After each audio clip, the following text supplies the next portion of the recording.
पण आरक्षण आता मराठा आरक्षण झालं, धनगर समाजाला आरक्षण. मला हे सांगा की निवडणुकीच्या तोंडावरच का आरक्षण देता हो तुम्ही? मधल्या काळात किंवा सरकार स्थापन झाल्यावर का देत नाही? असं काय ना, मराठ्यांचं आरक्षण हा काय काल परवा महिन्यापूर्वी निर्माण झालेला प्रश्न आहे. वर्षानुवर्षाची त्या समाजाची मागणी आहे.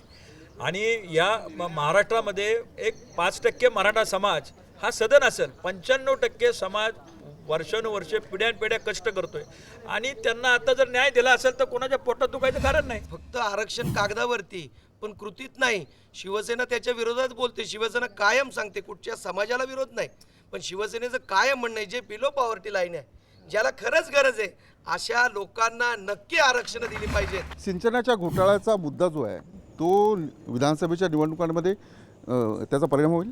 बघितलं ना, 100% परिणाम होईल. आणि सिंचनावरनं काय झालं होतं अजितदादांना विचारा, कळेल, ते सांगतील तुम्हाला सगळं. मोदी साहेबांनी 100 दिवसामध्ये जो त्यांचं जे स्टेटमेंट मांडलं ते जे काय असेल ते, पण शेतकऱ्यांच्या विषयी काय केलं त्यांनी 100 दिवसामध्ये?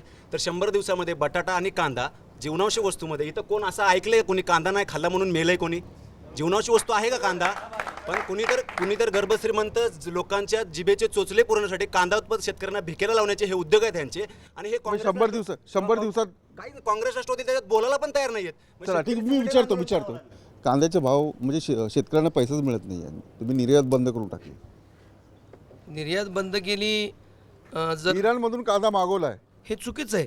मी शिवसेनेचा असलो, मी त्या पक्षाचा घटक असलो, त्या याच्यात घटक असेल, पण माझं पक्षाचं धोरण असेल की शेतकऱ्याबरोबर कायम राहावं. नक्षलवादाबाबत काय म्हणायचंय? चला नक्षलवाद अजूनही काय महाराष्ट्रात आहे, म्हणजे हत्या होत आहेत, पोलिसांच्याही हत्या होत आहेत.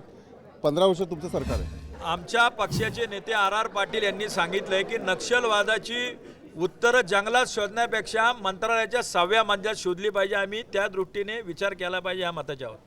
चला, नक्षलवाद अजून सुरू आहे, विरोधी पक्षाचा दबावच नाही आहे. 15 वर्ष सरकार आहे, त्यांचं कान नाही धरता आलं तुम्हाला? कान धरायचे प्रयत्न केलं, पण ज्याला समजतं त्याच्याच धरावे, ज्याला समजत त्यांना त्याच्या समजतच धरून नाही. नाहीच काही. चला, हे पक्ष काय किंवा आपापसातले जे काही वाद आहेत त्याच्यापेक्षा सुद्धा आपल्या देशाच्या तिन्ही बाजूनी जी घुसखोरी परकीय लोक आपल्या देशावर करतायत त्याच्या बाबतीत कोणीही गंभीरपणे कुठलाही पक्ष गंभीरपणे लक्ष देत नाही. तर मला फक्त सुरेश भटांच्या 2 ओळी आठवतात. हेही असेच होते, तेही तसेच होते, आपापल्या ठिकाणी सारे ससेच होते. आला न गंध त्यांना कधीही चंदनाचा, सारे उगाळलेले ते कोळसेच होते.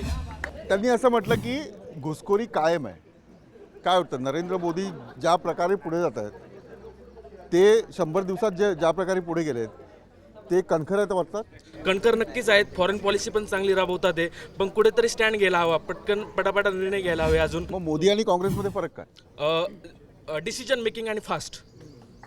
मोदी आणि काँग्रेसमध्ये फरक काय? डिसिजन मेकिंग आणि फास्ट हाच मोदी आणि काँग्रेसमध्ये खूप मोठा फरक आहे. फास्ट कोण आहे, काँग्रेस की मोदी? नरेंद्र मोदी हे खूप फास्ट आहे डिसिजन. राहुल गांधी फास्ट आहेत? नाही. राहुल गांधी चला, राहुल गांधी आणि मोदींमध्ये काय फरक आहे? डिसिजन मेकिंग, कोण राहुल गांधी जास्त डिसिजन घेतात? डिसिजन मेकिंग किंवा लिडरशिप मध्ये कोण पण? मोदी प्रभावी आहे. मोदी प्रभावी.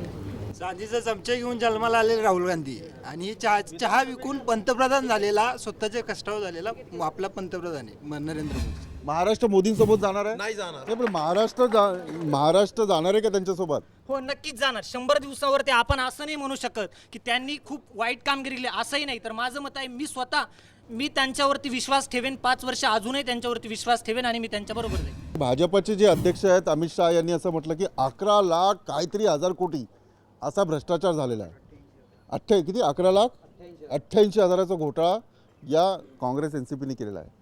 त्यांच्या आरोपामध्ये तथ्य वाटतं, अभ्यास करून ते बोलतात. घोटाळा झालेला आहे, पण मला किती झाला? 11 लाख होऊ शकतो कदाचित. नाही, मला नाही वाटत. संघातून आला असेल आकडा. आकडा संघातून आला असेल. काही प्रमाणात झाला पण असेल. भ्रष्टाचार झाला हे नक्की, पण तो किती झालाय, काय झाला हे त्यांनी स्वतः. भ्रष्टाचार झाला हे नक्की आहे, म्हणजे आकडा माहीत नाही. मला सांगा, 11 लाख एवढा मोठा आकडा आहे तुमचा, हा सगळा काँग्रेस NCPचा घोटाळा? मुळात घोटाळा नाहीच. आणि त्याचं प्रत्यक्ष पुरावा म्हणजे जेवढे पैसे सगळे मिळून सगळ्या प्रकल्पावर खर्च झाले नाही त्याच्यापेक्षा किती पट आकडा ते सांगतायत घोटाळ्याचा. म्हणजे झूट बोल लेकिन डटके बोल. ते मला असं वाटतं की त्यांना कळलं नसेल. त्यांनी 15 वर्षाचा आकडा सांगितला, 5 वर्षाचा नाही. काय माहिती आहे का, गेल्या 15 वर्षात 11,88,000 कोटी तिजोरीत झालेले नाहीयेत. कसं काय हा, मग बजेटच नाही येत. बजेटच नाही, पैसे झाले नाही. पण केसांनी गाळा कापला अशी पद्धत आहे ना बोलायची.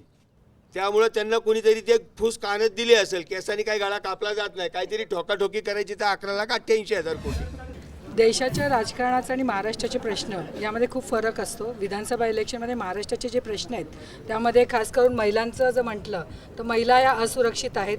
त्यांची आर्थिक शैक्षणिक हा विकासच झालेला नाही आहे. आपण नेहमीच सर्व पक्ष म्हणतो की आरक्षण मंजूर केलं आहे, स्थानिक स्वराज्य संस्थेमध्ये 35% आरक्षण आहे, पण विधानसभा आणि लोकसभेमध्ये कुठलाच पक्ष त्यासाठी उदासीनच दिसतो. विधानसभेच्या निवडणुकांमध्ये हे सगळे मुद्दे विचारात घेतले जाणार आहेत. जो तरुण आहे, जी महिला आहे, हे सर्वजण या सगळ्या मुद्द्यांचा विचार करूनच मतदान केलं जाणार आहे. कारण महाराष्ट्र हा पुरोगामी आहे, महाराष्ट्र हा स्वतः पहिलं पाऊल टाकतो. म्हणूनच ही चर्चा होती. मी इथे कार्यक्रम थांबवतो. आपण पाहत राहा साम TV.